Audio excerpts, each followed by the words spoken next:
Kapil Dev, the legendary cricketer, is somebody I have always deeply admired because long before it became fashionable to refer to Mahendra Singh Dhoni as Captain Cool, I always thought that Kapil Dev was the epitome of coolness in terms of his temperament and how unnerved and unfazed he seemed on or off the field. And I've had the privilege of meeting him and spending some time with him because he would come to our school every now and again, and it only confirmed the image that I had formed in my mind.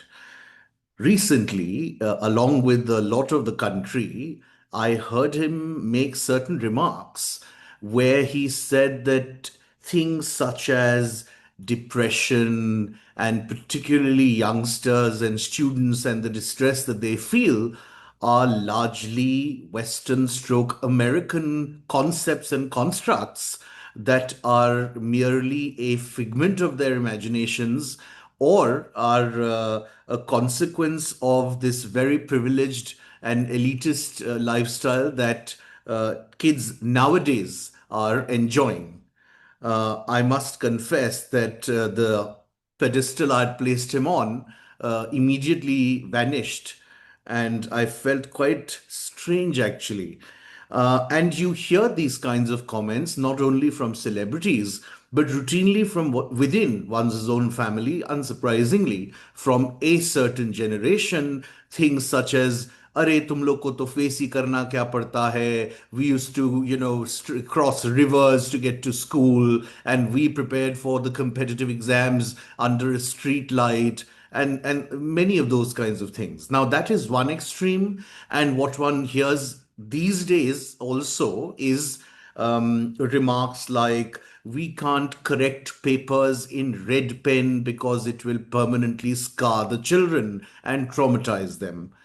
uh, I'm really confused because I don't know what is right, what is wrong, what is reality, what should be reality.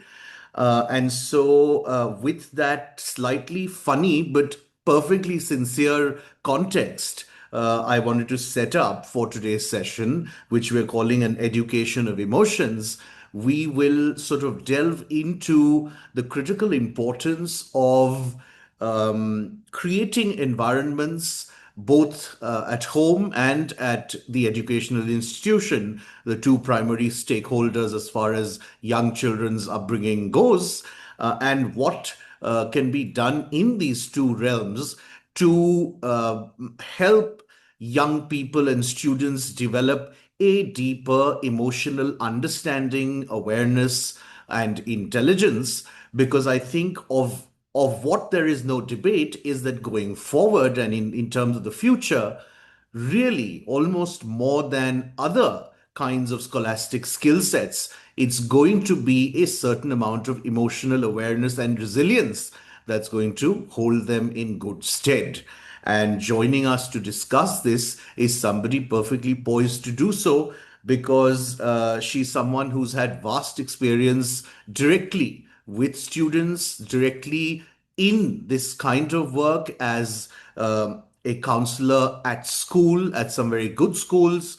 And it's really, she presents a wonderful combination of actually being a clinical psychologist and then, sort of bolstering that with a whole lot of practical experience. We being joined by Aditi Mitra, and we're very excited for this conversation because I'm hoping to pick her brains on all of our behalfs and get some clarity and much needed insight around these kinds of things and broadly the topic of emotional intelligence and understanding in and amongst our children. I'm very grateful that she's made the time. She tends to keep extremely busy. So I would like to extend a big thank you and welcome her. Welcome, Aditi.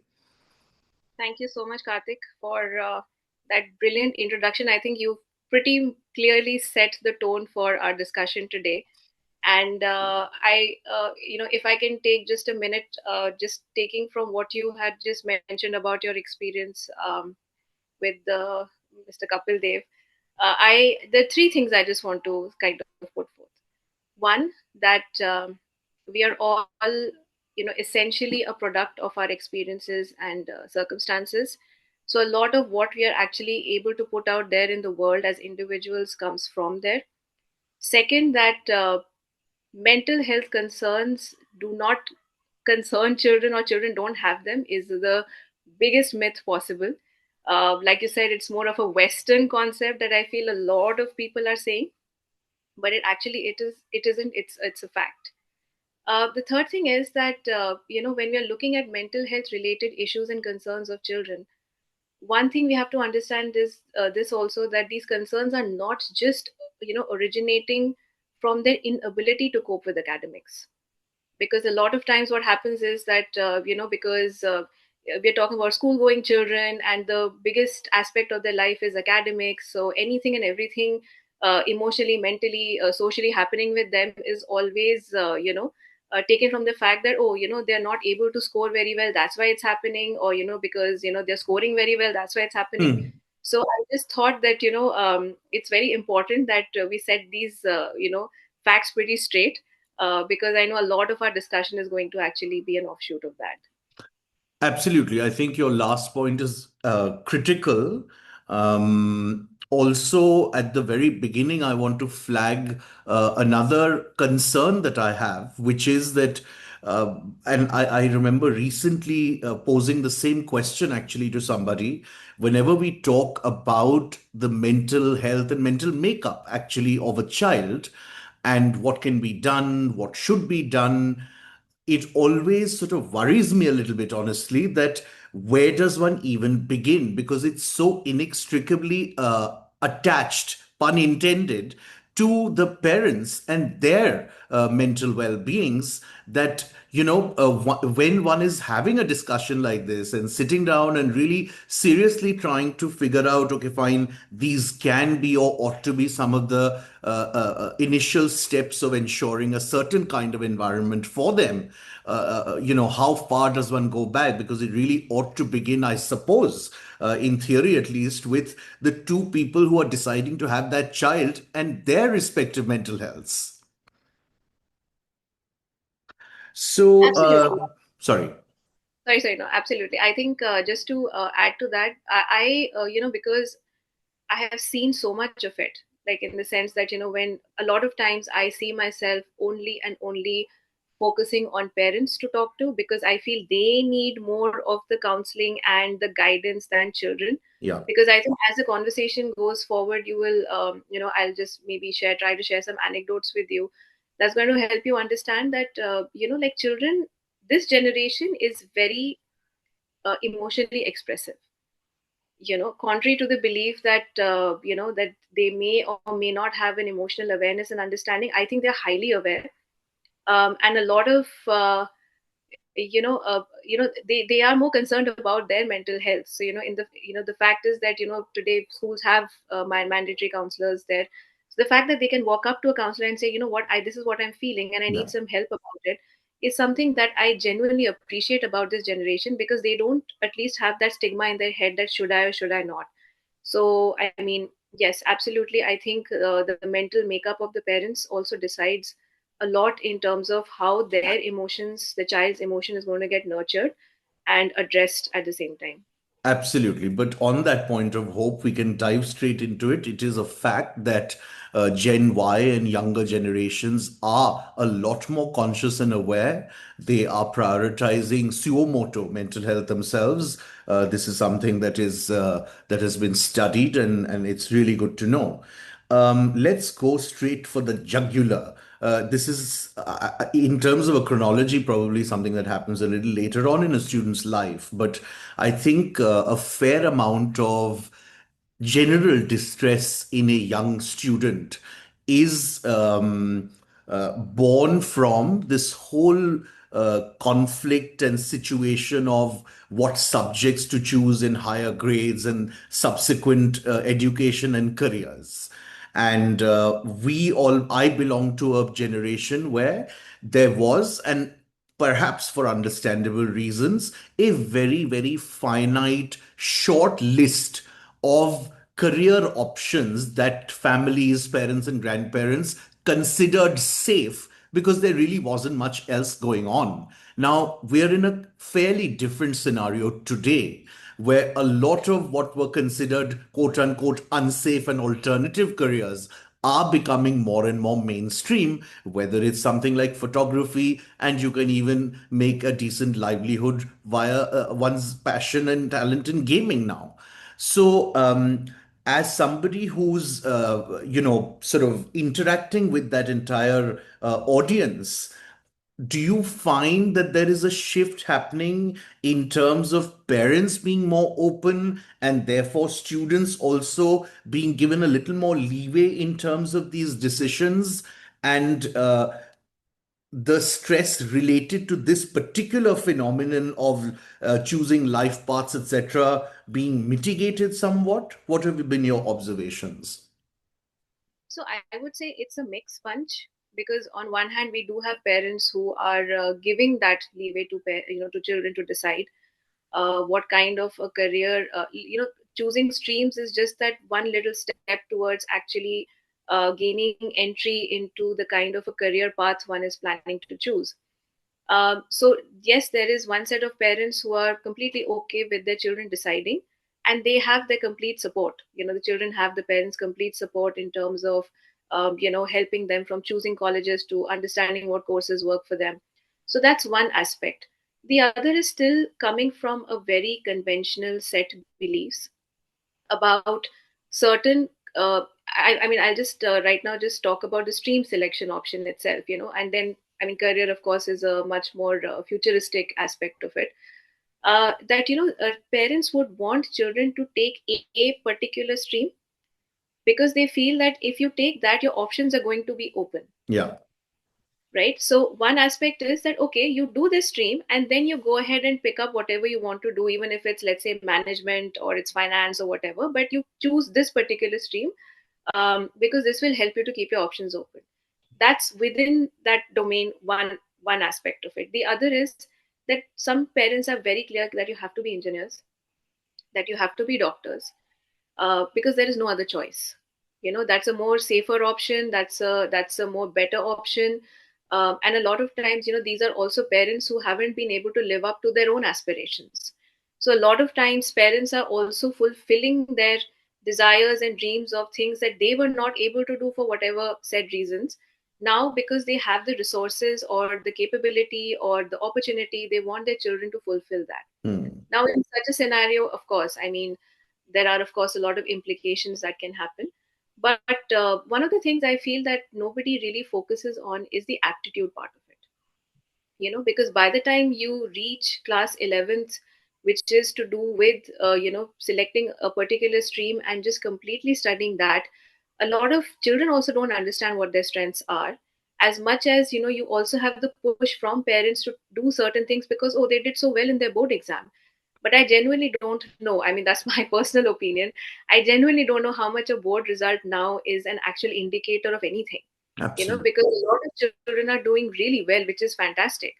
But when it comes to class 11th, a lot of those, so to say, intelligent students also end up seeing a drop in their performance because they have not been able to sit down and understand what actually works for them. Because I feel in 11th and 12th, especially in these two senior classes, it's the motivation to want to do the subjects is also an important aspect of their success, their academic success. The moment they start to see their grades drop, I think it's a huge roller coaster ride for them in terms of their emotions, because suddenly they try to start critiquing themselves that, oh, I was so good, I was so intelligent, how come now I'm not scoring? And now the parents are equally confused that, oh, my child was doing so well, I don't know why he or she's not performing well anymore. So yes, I mean, to answer your question, there is a mixed bag, and we keep connecting with this mixed bag as much as possible. But like I said, that in these scenarios, it's the parents who really have to also keep their minds open. Because Um, sorry. because I understand that a lot of them are not even aware of the Hmm. options that are Hmm. available. Hmm. So somewhere, parents also have to sort of educate themselves to understand, to come to an informed decision themselves, and to help their children make an informed decision too. Because at the end of the day, see, they're children. No matter how smart they might be, how tech savvy they might be, at the end of the day, they are still children looking for guidance. Um, Lots and lots of thoughts are flooding my mind. I'm going to take only the ones I find absolutely non-negotiable to mention them quickly. I think in any case, when we have these kinds of discussions, it's important to be mindful of the fact that there are so many Indias within our India, and there are different cities and towns and populations that are at different stages of sociological evolution, where their thought processes, belief systems are different. So automatically, it's bound to be a mixed bag. Because we've been talking about stress arising from these very tricky circumstances that students have to navigate in terms of choosing their subjects, there are a couple more things relating to this very realm, just more layers of the same thing, which I feel would be fair to mention because they also solicit a certain amount of distress. एक तो बहुत time से ये establish चीज चली आ रही है. I've never liked it, but it immediately labels, shoehorns, and stereotypes young children into these boxes where the science walas are the most intelligent, followed by commerce, followed by the most gaya guzra ones are the humanities.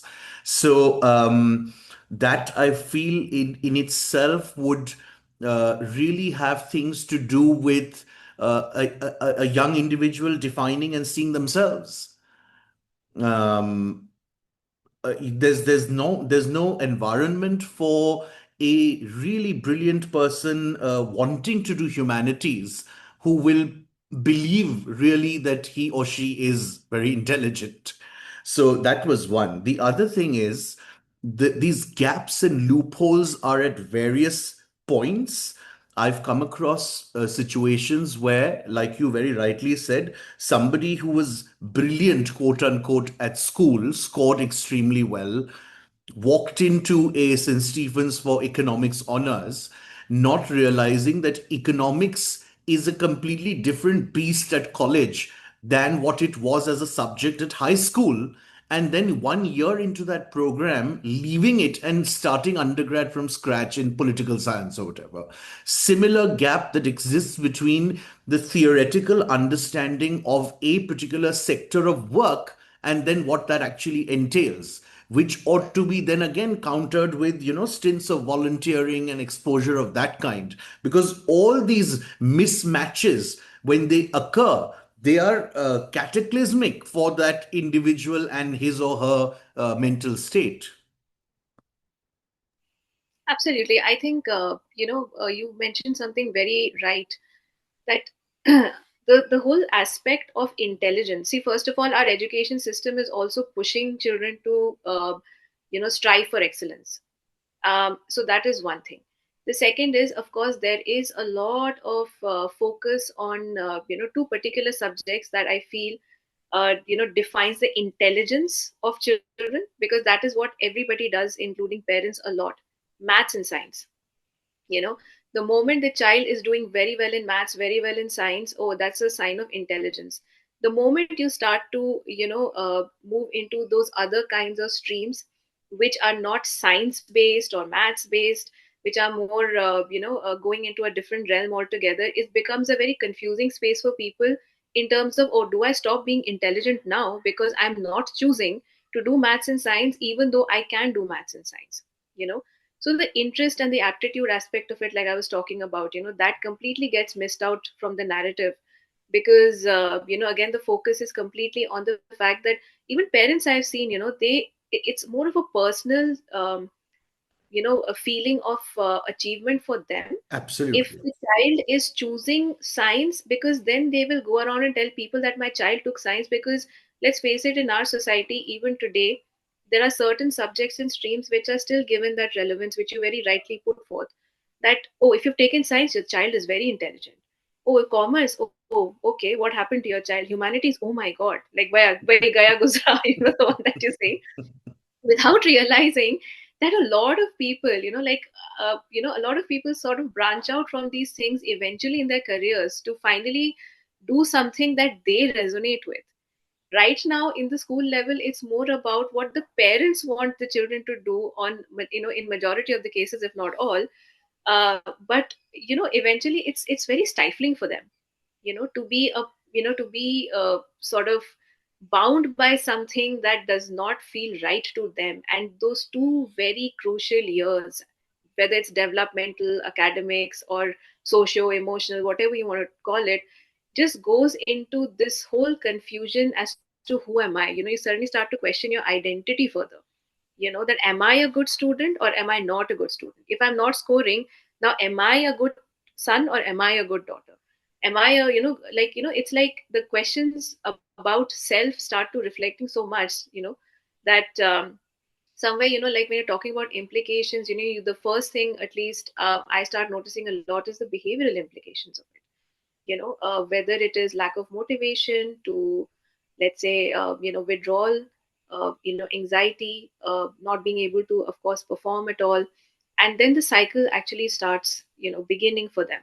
I mean, this is something that I would really like whoever would be watching it and our stakeholders in the well-being of children to, just have a more, open mind to see these as red flags. Because if they're not nipped in the bud, if you don't have a conversation with children as to what's bothering them, you would not really know what's going on. And there are children who are going to just keep mum and just go through the rigmarole because they feel they don't have a way out.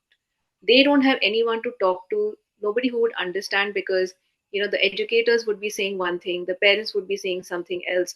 A school counselor would be speaking in a language that they don't completely understand, because they're like, a lot of time children would say, but you're the only one who talks like that, you're the only one who's saying things that I can do well. Nobody else thinks like that. My parents don't think, my teachers don't think. So yes, I think the implications can start from here, and it can really become something far more ingrained and deep rooted if it is not taken into consideration. I mean, pushing your children to do well is one thing, but pushing them into absolute oblivion where they're dealing with everything on their own is another thing. So there's a very Absolutely. thin line between the two, which I feel everyone should understand, because we are, right now too concerned about results, and but we don't really understand the cost at which we are getting those results. So it's a little important to take a step back and to sort of assess the situation. I mean, all right, academics on one side, ultimately we are working on the holistic development of a child, and academics is only an aspect of it. From I've seen people, and like I'm just talking about clients that I have met, adult clients. You see how the kind of support system they did or did not get when they really needed it has really shaped them as individuals over a period of time. Till date, they're struggling with this whole aspect of resentment, anger, guilt, which is now manifesting into so many different kinds of situations. And of course it's affecting interpersonal relationships as well.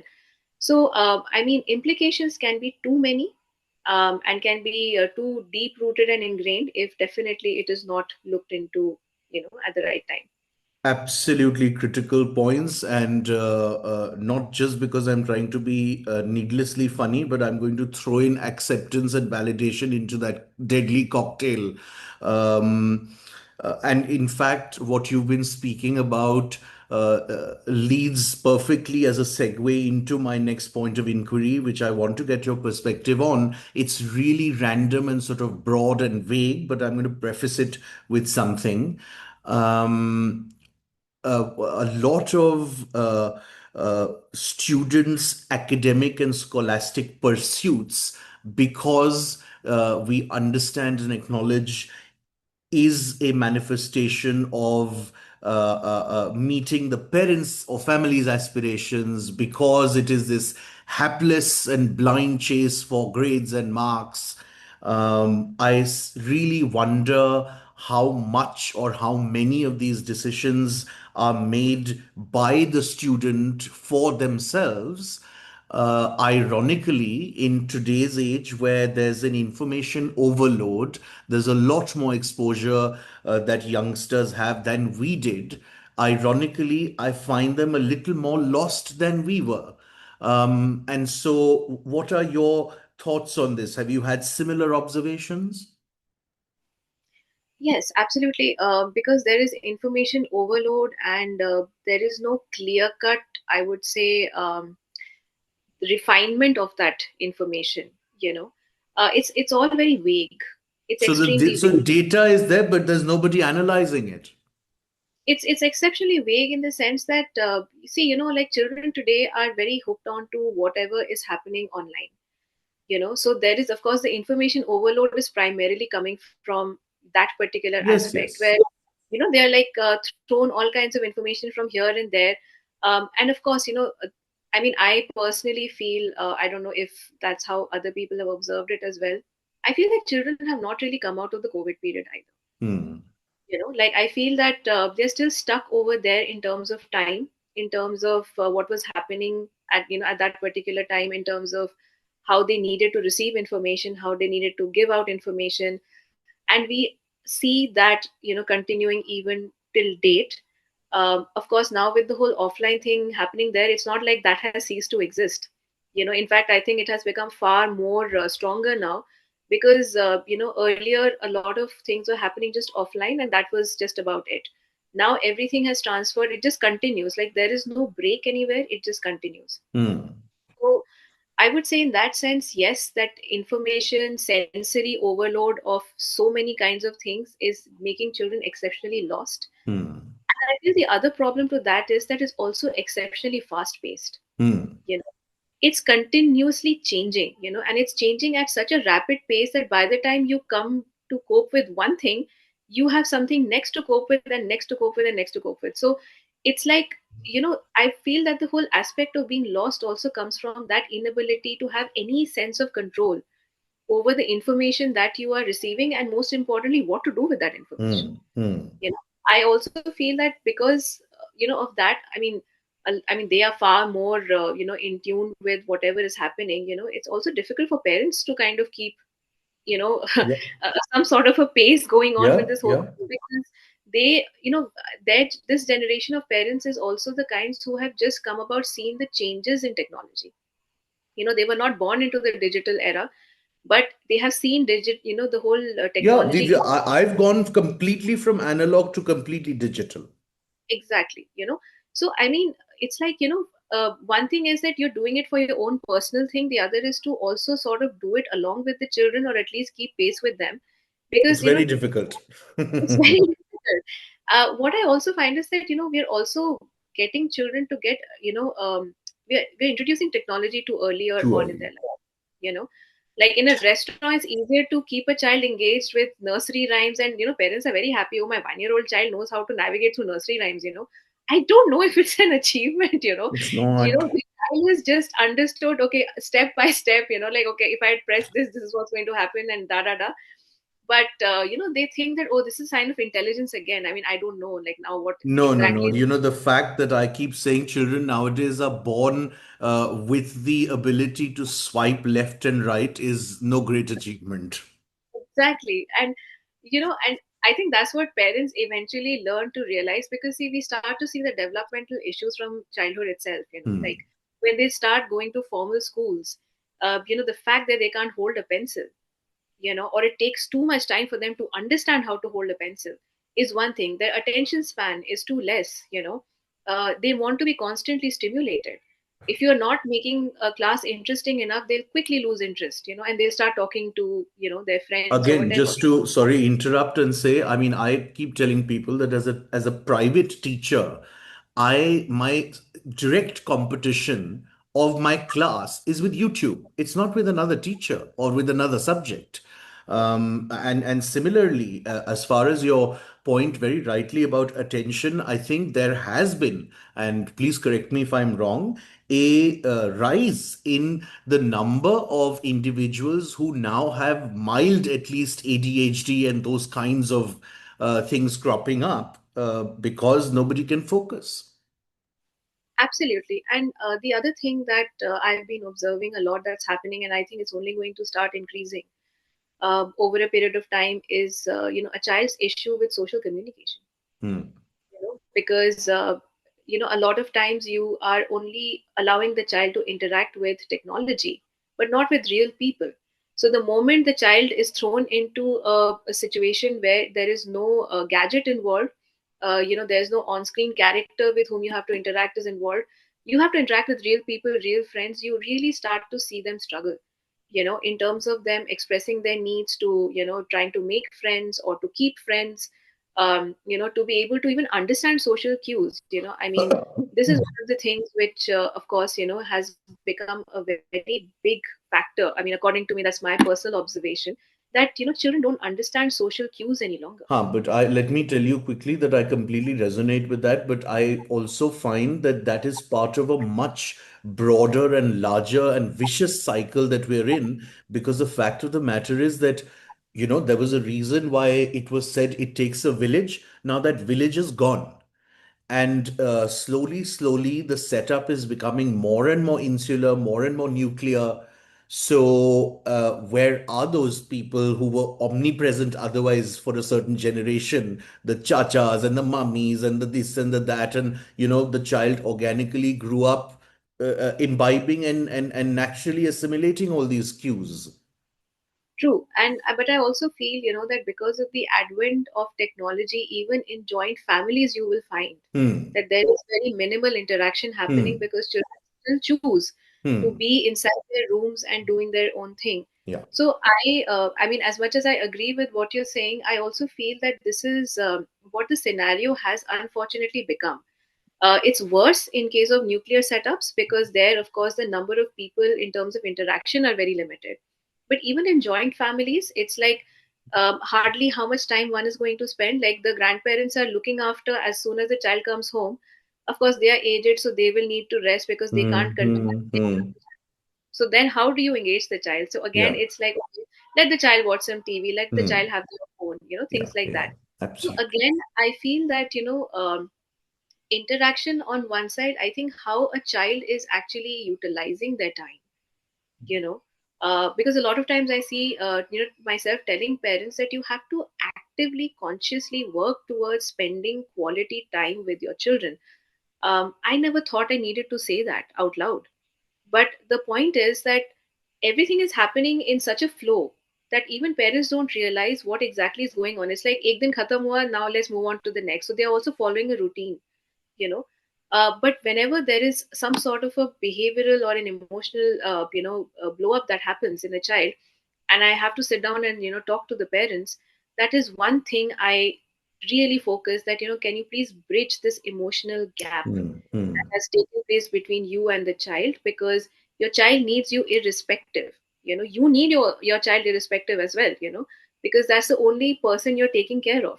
And a lot of times parents are like, but my child is like this, and my child feels like this. I have to tell them that you don't handle 40 of them at one time, you know because we are able to see how one child is feeling a little away from the rest of the crowd is a factor for us, that the child needs help. The Yeah. child can be whatever at home. So somewhere I feel that this whole thing of interaction and learning how to sort of help them express themselves to the emotional bond. I'm a big proponent of that. I keep propagating that as much as possible with parents, that for me, everything else aside, can we please work on the emotional connect that you're beginning to lose with your children and your child is losing with you because of the fact that nobody has time. So, how do you fill in that gap? How do you bridge that gap? Usually, in our approximately half hour conversations, we try our best to, if not more, at least half of it should be more sort of hope, solution, suggestion driven. But there's just unfortunately so much wrong. But now that you've mentioned it yourself, maybe we can, look into some, to quote from Dr. Tharoor, reparations after we've spoiled things so much. But I also see a lot of this a consequence again of this larger state and stage that we Indians as a country are in, where there's this, perhaps, I mean, that is debatable, but a skewed definition of success and aspiration that a vast majority of people are in this blind race. So, a couple will be extremely ambitious, both man and wife working, justification being that, oh, so, we can take our child abroad for a holiday and we can do this and we can send them to Falana school and all that. And a lot of this, what's being missed and sacrificed in the bargain, is happening because of that sort of blind rat race. Where can or what can be some relatively simpler or more easily doable things that parents can do or start to do that might help children to understand their emotions better.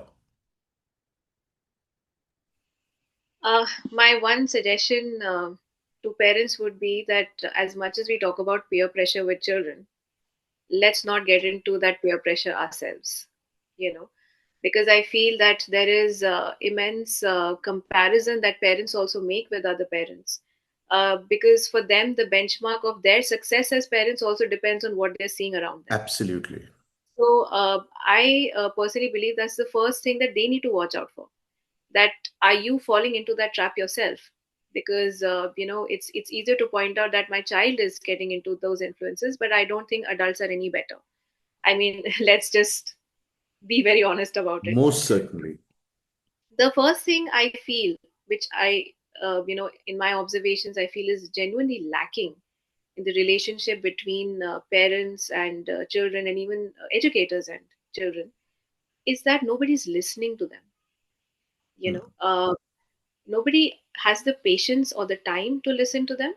But you're not even listening. Even if the child is telling you, you're still doing your things on the side, and you're saying, "Ha ha, I'm listening to you. मैं सुन रहा हूँ, मैं सुन रही हूँ," but the child is going on and on about something, but you're still doing your stuff because you think that that is what how you need to be present for your child in terms of your ability to listen. That मैं सुन भी रही हूँ और मैं काम भी कर रही हूँ. That doesn't work, because what a child requires is one to one attention. They need to know that you're looking at them when you are talking to them, that okay, you have questions, why don't you cross question them? Okay, so then what happened? Then what happened with your friend, and what did your ma'am say, or what did you do in the field if you had a fight with your friend, or so and so had a fight with their friend. Conversations. I will now come straight to the point from listening to conversations. Another thing lacking is that nobody's having a conversation with children. It's very, very limited. Homework करा कि नहीं, कौन सा test आ रहा है, those kind of things. कितने marks आए, teacher ने आज डांटा तो नहीं. Those kind of very basic conversation that happens, that as long as it's like a to-do list. Like this is the And checklist it's that. not a conversation. I mean, let's face it, it's some form of interrogation. Yes, interrogation, minimal interaction, and of course going through the checklist, that so that parents are sure that okay, the work is getting done, and then you're on your own and I'm on Yeah. mine. And even in that very, very rudimentary minimal interaction, there's absolutely no inquiry on any kind of emotional front. No, It's very task driven. absolutely, it's very task driven because they feel that, and I think that is what the general tendency has become of everyone. At some level, I don't blame them also. I don't blame the parents, because they have also conditioned, become conditioned to things, because maybe their office is also not really doing any emotional check-ins with them, you know, or Yeah. even in relationships, nobody's doing an emotional check-in with anybody. So, I mean, children again become, I think, the most last and the most, taken for granted resource over there. That, Yeah. ठीक है ना, हंस रहे, my child is smiling.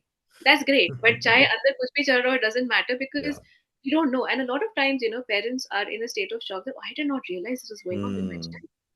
And then you go like, okay, you don't have a conversation with your child. No, ma'am, my child is very happy at home. And you go like, okay, but how do you define happiness? Yeah. Like, just because the child is playing on their own, or, like just happy being on their own, does not mean that, there's nothing going on over there. So definitely it starts with, at least having the patience to listen. Most importantly, having a conversation with them, and let's not focus so much on what they should not do. Hmm. Let's talk about what they can do and how they can do what they can do. Because right now there is so much of I mean, the conversation also, Karthik, even you would probably have experienced this, is even if it's task oriented, it's also about ये तुमने क्यों किया, ये नहीं करना चाहिए था, you shouldn't have done this, you shouldn't have done Yeah, that, don't do this, don't do that, like sit down and study, things like that. So, and of course, this also leads to a huge trust issue between children and parents also, which is a very big factor again. That is that's a great recipe to spoil any relationship. So somewhere, it's important that children, at the end of the day, are children, no matter how smart and intelligent and the digital age wale bacche they might be. The point of the matter is they are still children. Developmentally, that has not changed. They still absolutely. know, like, Emotionally, they are children. That's what I think we sort of tend to forget. we forget. And I think a lot of times, and I keep telling that to a lot of people, is that don't treat your child like an adult. Don't talk to your child like an adult, as if they'll understand what you're saying. You have to come down to their level and understand that, okay, itna hi capacity hai unka, as per their age. I mean, of course, when they grow older, they'll understand things far better. But if you're talking to a 12-year-old, you must remember you're talking to a 12-year-old. They Yeah, don't have the wherewithal to understand the kind of that, hum kitna paisa kharch kar rahe hain tum pe, that it's almost like you're doing a favor on them, right, uh, right, right. or guilt trip them Which, of into. course, is a speciality of us Indians and South Asians, the Dindora pitoing about the sacrifices that we've made. And I want to very quickly, with your permission, underscore the fact that there is this thing that happens. Like for example, just to give you a very bad example, if a 8-10-year-old boy makes this beautiful presentation on astronomy or space, now, that doesn't mean that he can understand finances, yeah? But that's how it can be interpreted, and hence the complete ignoring of the emotional state of that individual. Absolutely. I mean, I think when you're talking about the cultural aspect of it, also, I think Asian, Southeast Asian culture does not really talk much about emotions. In fact, if anything, is looked down upon. You know, Absolutely. that why are you making such a fuss about it? What is there to cry about it? Things like that. Yeah. I think I mean, I understand that because parents may not have got the luxury of their parents giving them that space to be emotionally vulnerable. They have eventually learned to realize and feel that that is the correct way. So now that obviously reflects in their parenting as well, Yeah. that it's okay, we never cried when we were at your age. Well, but you did not have those problems that they have right now. I mean, we have to also, I think, as individuals, we have to also evolve with the times, because I don't think that children are not emotionally aware. I think they're far more sensitive these days. I mean, I could be wrong, but this is my observation, that they're so sensitive that Hmm. if you're not able to deal with them or give them that space that they need, they are going to find out ways of their own which can be far more, difficult. The whole concept of self harm, nobody talks about, and most of the people don't even know it is happening, Yeah. you know because it's happening so quietly. It is happening in such private spaces that you don't even realize that your child is doing that. And then it comes as a rude shock to them that, why would my child be doing that? Well, again, going back to that same point, that listen to your child and at least have a conversation rather than tell them what they Yeah. Then, constantly. of course, I mean, it's I suppose only natural for there to be denial and defensiveness and अरे ये मेरे साथ कैसे हो गया हम तो इतने present थे. The other thing is also, which is I think part of this whole thing of ऐसे मत करो ये क्यों किया, is the general outlook towards, and I mentioned this when we first met in your guys' webinar, the treatment of mistakes and failure. That's not an option only, boss. Yeah, So because, that, sorry, to add to that, I mean, yes, as much as we are not very okay with expressing our emotions and others expressing it, we are not also okay with people making mistakes, yeah, because a lot of times, we have to keep telling the children that it's okay to make mistakes. But again, the information overload that you were talking about, is also about the mixed feedback that they keep getting from everywhere else. you know that sorry, can you explain that a little bit? Mixed feedback in terms of, just to contextualize it. Mixed feedback in the sense that parents would say that, you can't make mistakes. Hmm. It's not okay to make mistakes. How can you make such a silly mistake? Yeah. It is so understandable. That's one way of looking at it. And Hmm. then maybe, uh, you know uh, let's say somebody else, a teacher or a counselor would say, it's okay, you made that mistake, you've made it Hmm. here, it doesn't matter. Right. So somewhere this conflict in terms of the feedback that is being given to the child. Now the child does not know how to process that. Is Yeah, it okay, absolutely. or is it not okay for me to make the mistakes? Because honestly, at the end of the day, they will go by what their parents are saying, because they are the first and the foremost people they come in contact with. A Huh, but lot of that's not before it's caused a significant amount of conflict because every other day my own daughter will come and say, but teacher said this because they're desperate to accept that also as the gospel truth, right? Yes, absolutely. It works both ways, because I think the processing also happens in their little brains, where they're trying to understand it. Okay, so my parent said this, but then my teacher also said this. I think it's also a subjective thing as to who you are giving relevance and importance to. Younger children, of course, are far more, close and attached to their teachers because of Yes. the kind of interaction that they have, So they would, and of course, I've heard that a lot, that, but my teacher said this. You are saying this, but my teacher said this. I think that's great if they do that, because then it also gives a reality check to the parents that, oh, okay, maybe, I said something that was not okay, and the teacher, sort of took care of Yeah. it. Great.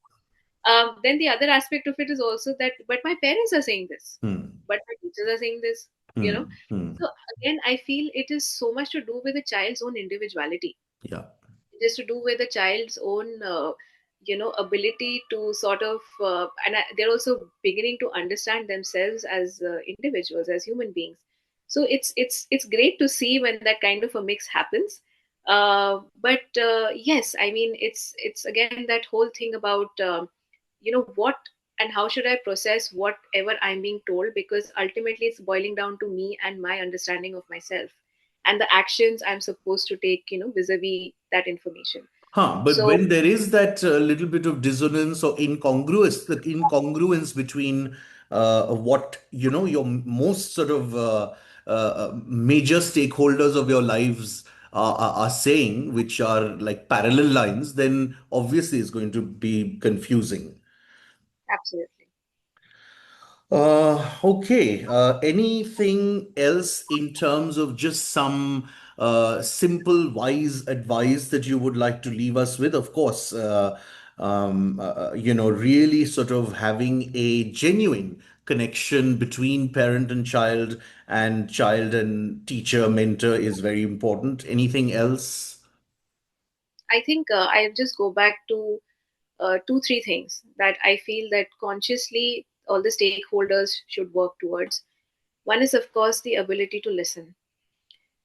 Please listen to whatever a child is telling you, whether you are a parent, you're an educator, any sort of a caretaker in that situation, who's involved with the well-being of children. Please listen. To have dialogues. See, right now it's very important for all the stakeholders to have continuous dialogues with children, because, like, we talked so much about information overload. It also stems from there, Hmm. that because the information is so much that they will keep requiring guidance from time to time. Of course, I think stakeholders should also educate themselves, of all the happenings around, Yeah. especially things that are happening on social media, Yeah. particularly, because that's where a lot of problems are stemming from. And children, very at a very young age, have mobile phones, have access to laptops, have access to social media platforms, which parents are also aware of. So I think somewhere, it's important for parents to also understand that, these things, these are very small things that you can monitor and supervise. If In you're able fact, to. that awareness, Aditi, is not just usable in scenarios of damage control, but in fact, I advise this routinely in the workshops that I do with the teaching faculties, particularly where there's oftentimes this complete disconnect between a teacher and usually her class of students, because they seem to often come from very different worlds. that to keep abreast and educate yourself as a teacher of the kinds of things that sort of excite your bunch of students, whether it's the pop culture that they're involved with, the brands that they're talking about, etc., really goes a long way in facilitating those bonds. Absolutely, because a lot of times, I find myself having conversations with children about brain rot, and talking about what these brain rots are, and all the memes that are happening, and a lot of times that in itself becomes a an aspect of conversation with them. Absolutely. So I mean, yes, I think somewhere it's not always the conventional way of having discussions about the same things, but it's about bringing that variety in your own conversation by using more real life examples that's happening around us, so that children can relate to it. Mhm. And I think through that you can definitely model what you want these children to understand. It's not like even adults are not on social media, right? But the whole aspect is that it is your own experience and vis-a-vis that of a child, because you're Hmm. also getting targeted by almost similar things. So that can become an aspect of conversation, because you do have that understanding about what's going on, Yeah, and that can facilitate so much of learning for them. absolutely. um, the other thing, of course, being that let's focus more on guiding children on how to, let's say, do certain things, and not just keep pointing out constantly what they're doing wrong, because that, of course, is important, that you have to tell them that what's not working out, but what is the substitute for that? What is it that we are telling the children that they can do if this is not the right way to do it? Because a lot of conversations begin and end with that, and then they're completely lost. Okay, so now I don't know. So if I'm not supposed to, for example, children will say, if I'm not supposed to scream and shout and be angry at my friend, what am I supposed to do? Right? Hmm. Because my friend said this to me and I'm so angry right now, I want to hit my friend, but then what do I do? you know Hmm. so it's, at that point of time, at least, if it comes to my notice, then it's always about, okay, let's come and talk about it. Okay, tell me what happened. Do you think you can do it like this? Do you think you can talk to your friend? Can you express it in a better manner? Hmm. Doing a Hmm. bit of role play over there, that, Yeah. okay, I'm your friend, now you tell me, okay, how will you talk to me? Pointing those things out, because I think, this is what this generation also needs. They need a lot of skill training. And it's like, it's again, skill training is very vast if we were to Hmm. talk about Hmm. it, Hmm. but I'm just talking about basic social skills, Sure. emotional skills, something that if they learn now, and I keep telling that to children a lot, that what we are learning today will actually help you later on in your life, and maybe that day you will remember me, that we had this conversation. So somewhere, it's a constant need to teach children certain very important skills, which are more useful for their holistic development as individuals, because they are the ones who are going to be out there in the society tomorrow, and running it. you know so, and how they in fact build relationships, and what they eventually tell their children, like, we understand it's all very generational. So somewhere that skill training part of it is also very, very essential, that I feel that if everybody just focuses a little bit on their part to impart that, I think children can do wonders with that help. Hmm. Absolutely. Again, such useful and the thing is that the best solutions are very basic. I'm going to very quickly add here, and this I feel can potentially have multiple benefits. One is to a little bit at least reduce this obsession of the end goal. So it's always a good idea to highlight the joy and focus on the process or the journey of anything. We do this with our daughter all the time, where if she's made a painting, rather than only going on and on about the finished product being an absolute masterpiece, more in terms of what was her thought process, why did she choose this particular shade, this was a interesting choice, this was a creative decision. So I think that goes a long way in sort of defocusing the final result, which seems to otherwise become the be all and end all of that pursuit. And also those investigations, in any case, very organically build in a certain amount of critical thinking. Absolutely. I think, the focus focus is always on the end product. And even academically, it's always the marks that are seen as a sign of one's efforts. But the fact that a child may genuinely putting effort but still not getting the marks is not Yeah. really appreciated. So somewhere I think that is why, if people have to keep their eyes and ears open to move away. Like, I think as stakeholders, it's important for us to evolve. I'm constantly saying that also, that we have to find a way to broaden our thinking, that everything is not just about the end goal. And even if it is, even if Mm. 2 3 people start bringing that change in themselves, in their thinking, that okay, we will not focus on the end goal, but we are going to be focusing more on the process and the journey.